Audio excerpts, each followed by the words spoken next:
I spent £100,000 and an entire working year to learn this lesson of how to scale systems within companies with the least risk. Now that I've seen how not to do it 3 times, I now know how to go forwards to minimize the damage again. So to give you a bit of context as to the mistakes made, we had a system of generating sales, of generating leads, getting new customers into the business. Fine. We also had a system for fulfilling those. September 23, September 23, we hired, was it September 24? September 24, sorry. We hired a team to help us expand this on both the sales and the fulfillment side. Now, we got lucky on the fulfillment side. Wasn't perfect smooth sailing, but nothing broke to the point where the business wouldn't work. Whereas the sales side messed up. We weren't accounting for people to lack as the skill that was required. We didn't think it was that hard. So what we did is we split it up into 3 separate roles. The sales, we had appointment setting, closing, and then review calls. And we hired 3 sets of people to do those. Now, the results we were getting were a little under par. We were hoping for 20 to 25 sales a week per closer. They were getting 10 to 14, which isn't fantastic. And our close rates of leads was about half what we were expecting. Now, the financials of the system meant that didn't work long term. So we upped the price by 25% and now that worked.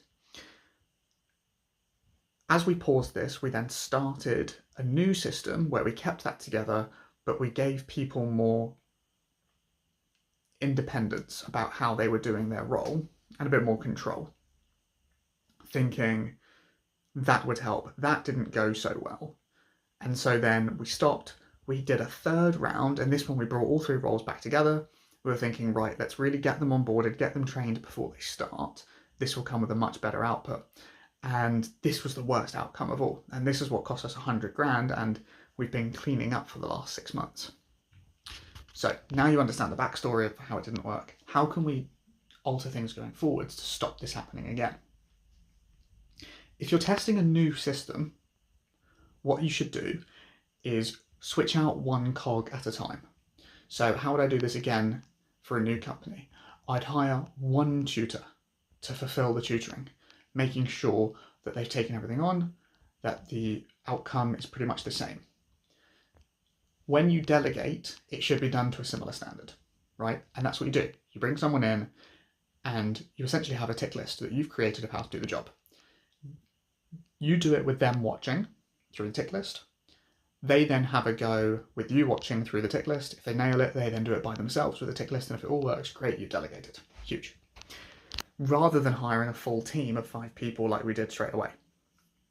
So that's what we're going to do with sales this time around, is make sure the system is robust enough to be able to delegate, to be able to hire, to replace yourself on a small scale before going balls to the walls and hiring 5 to 10 people, which is what we've done a lot this year with our sales team.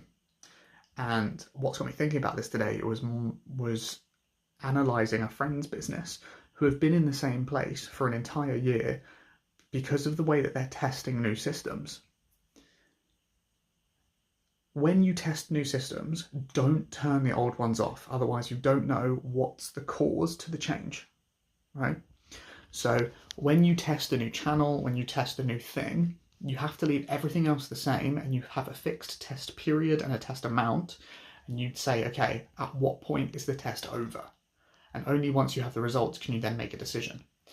If you just turn one ad off and you turn another one on, or you try this offer and then that offer and somehow it's working, you don't know if it is that or like what the change was made. So you have to do things very methodically and make sure you have a control. And this is where having a scientific background of experimentation is actually really, really helpful.